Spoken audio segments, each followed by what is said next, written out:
Dan sekarang kami sedang bersama Mbak Dwi. Di sini kita akan mewawancarai tentang karir Mbak Dwi. Yang pertama, bagaimana sih perjalanan karir Mbak Dwi selama ini? Oke, pertama-tama pada saat saya masih kuliah di Atmajaya Jakarta, saya tuh karena saya dulu di Fakultas Keguruan dan Ilmu Pendidikan, jadi saya udah ngajar di kursus-kursus di Kelapa Gading. Jadi waktu itu masih untuk anak-anak TK. Setelah itu pas saya selesai kuliah, saya juga masih mengajar, tapi kali ini di LP, itu masih undernya Gramedia. Itu saya ngajar di Jalan Wijaya, Universitas Tarumanegara, dan satu lagi Carolus. Di Rumah Sakit Carolus ini saya mengajar para perawat yang mereka akan dikirimkan ke luar negeri. Setelah itu saya mencoba untuk melamar ke sebuah perusahaan asuransi. Saat itu adalah Aetna Life. Saya diterima di sana di bagian operation. Nah, selama di sana saya sudah 2 kali job posting. Pertama ke bagian IT, yang kedua adalah marketing and communication. Nah, di marketing and communication ini saya mulai belajar yang namanya event management, trip management, dan juga on-test. Nah, setelah dari Aetna Life, saya pindah lagi ke perusahaan asuransi lain, yaitu ke Aksa Mandiri dan Sun Life. Di Sun Life ini saya dan Aksa Mandiri itu saya bukan di bagian marketing and communication lagi, tapi di channel distributionnya, yaitu Ganesha. Kenapa sih memilih karir saat itu?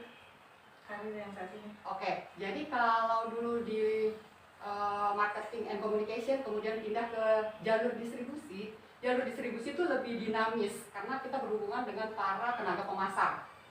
Jadi gimana caranya kita ini menunjang pencapaian mereka agar target perusahaan itu tercapai.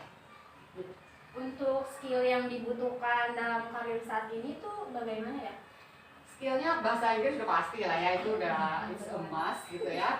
Terus yang jelas karena saya berhubungan dengan membuat kontes untuk para Salesforce, jadi di sini tuh yang namanya Excel dengan ya mungkin rumus yang dasar itu udah pasti harus VLOOKUP segala macam, karena kita harus ngecek hasil kontes itu sendiri.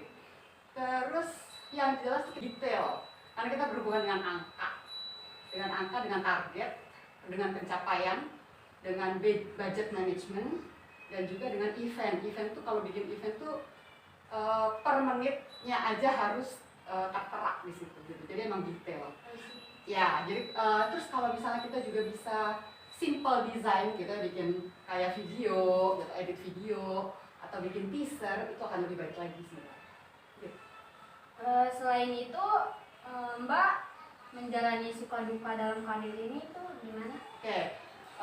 Sukanya dulu ya. Kalau sukanya tuh karena di Salesforce ini, di area Salesforce ini kan kalau capai target kita bisa pergi gitu ya, bisa ke luar negeri, dalam negeri gitu.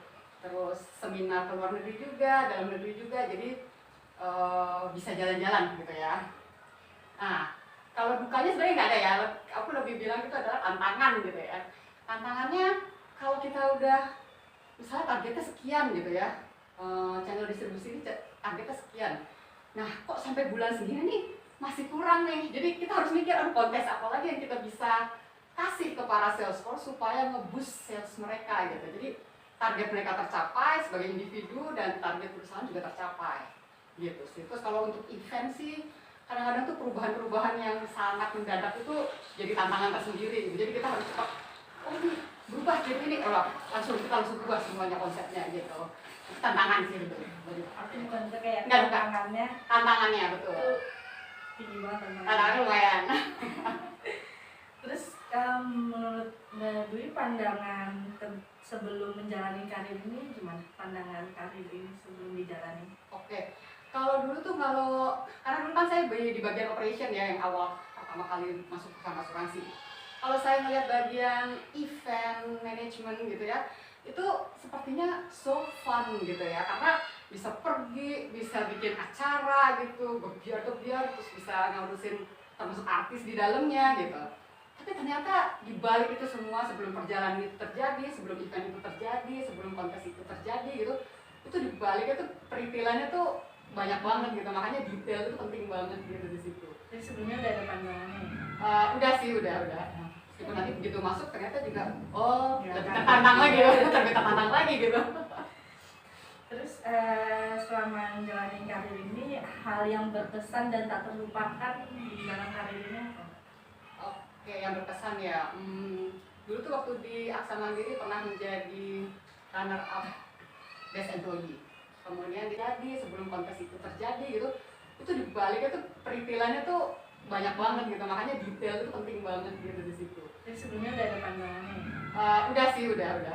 Meskipun nanti begitu masuk ternyata juga Ya, lebih kan. tertantang lagi, lebih tertantang lagi gitu.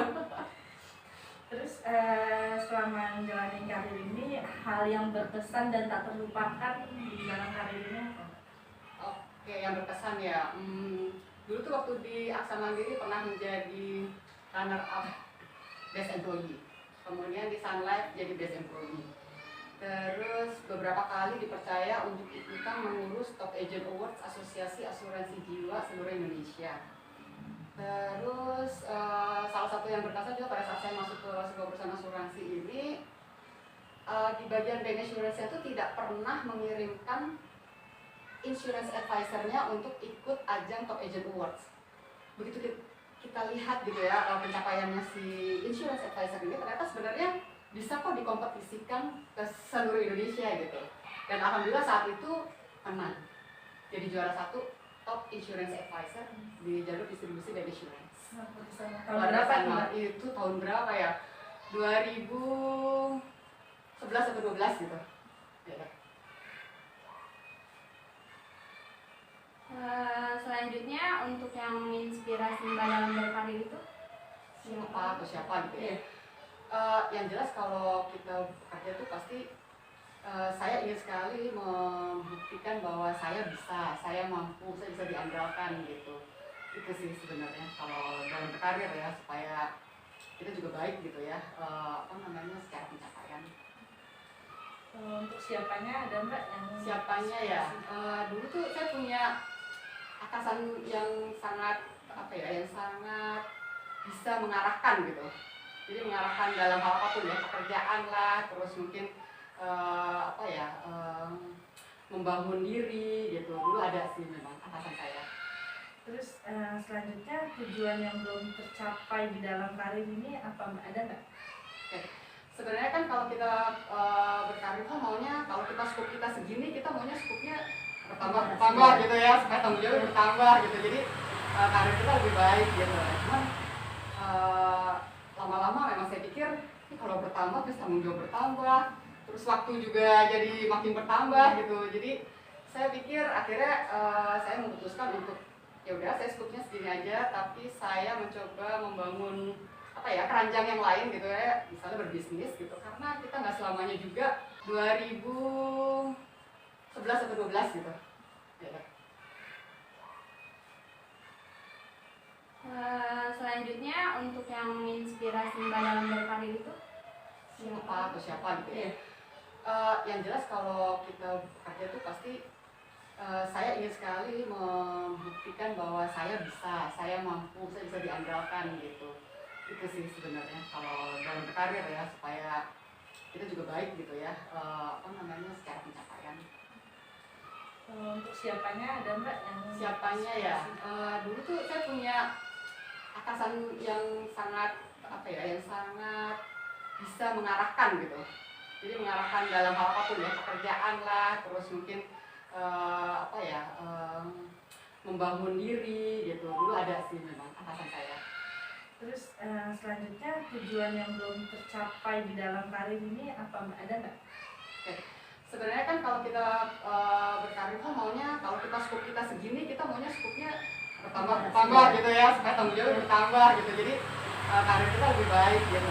Cuman lama-lama memang saya pikir kalau bertambah terus tanggung jawab bertambah, terus waktu juga jadi makin bertambah gitu. Jadi saya pikir akhirnya saya memutuskan untuk ya udah saya scope-nya segini aja, tapi saya mencoba membangun apa ya, keranjang yang lain gitu ya, misalnya berbisnis gitu, karena kita nggak selamanya juga akan bekerja di kantoran gitu. Jadi itu aja sih sebenarnya pengennya yang besar gitu, tapi kalau saya pikir-pikir harus ditukarkan dengan waktu dan tenaga, kayaknya saya mencoba untuk hal yang lain aja gitu.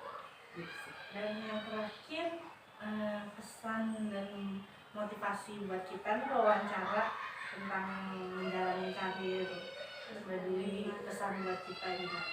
Oke, pesannya work with passion, be positive, be happy, learn and learn and learn gitu. Jadi belajar terus, karena dunia itu selalu berubah dan yang nggak berubah itu adalah perubahan itu sendiri gitu. Jadi good luck ya guys. Terima kasih ya Mbak, udah menjawab beberapa pertanyaan kita. Thank you, terima kasih juga. Semoga Mbak Dwi tambah sukses. Amin, kalian sehat juga. selalu. Ya, thank you. Terima kasih Mbak. Terima kasih. Bentar penutupan ini. Ya. Nanti dilanjut. Enggak saya audio. Iya. Ya sudah Mbak, kami akhiri perbincangan kita hari ini. Saya Alpia. Dan saya Tiana. Sekian dari kita. Wassalamualaikum warahmatullahi wabarakatuh.